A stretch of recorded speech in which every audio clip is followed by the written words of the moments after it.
Beginning of the discussion: prohibition of worshipping others besides Allah. Some scholars or commentators teach in a way as if shirk polytheism only means idol worship. They say, just don't worship idols and nothing more. But when people worship saints, graves, elders, teachers, or spiritual leaders, they remain silent.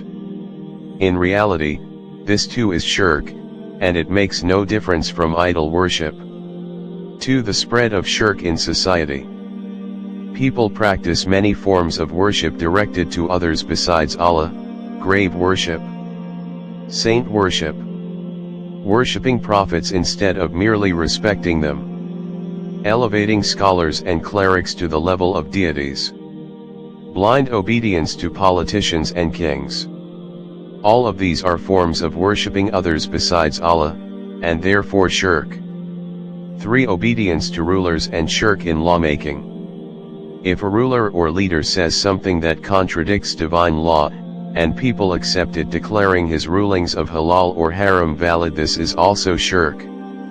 Even if such a ruler remains in power for years, blind obedience to him over Allah's law is disbelief and shirk. Consequences of this blind obedience: 1. Islam is nullified. Acts of worship, prayer, fasting, pilgrimage, jihad become invalid. The person falls into the realm of kufr and shirk. 4. Criticism of scholars and preachers. Some scholars and preachers only consider idol worship as shirk, while they do not denounce grave worship, ruler worship, or sheikh worship. According to such people are traitors of religion, using faith as a business, deceiving people, miserable ignorance in reality. 5. Principles of the call to faith. The essence of dawah is, if there is any trace of disbelief or shirk in a person, it must be rejected, and he should be invited to the pure religion of Allah. That is, come to the religion of Allah, worship Him alone. The Quran emphasizes the same call. 6. Quranic reference invitation to the people of the book. Quran Al-Imran Surah 3, verse 64, O people of the book, come to a word common between us and you, that we worship none but Allah, associate nothing with Him, and none of us take others as lords besides Allah. This verse outlines 3 important principles: 1. Worship belongs to Allah alone. 2. Associating nothing with Him. 3. Not blindly obeying human beings in opposition to Allah's command.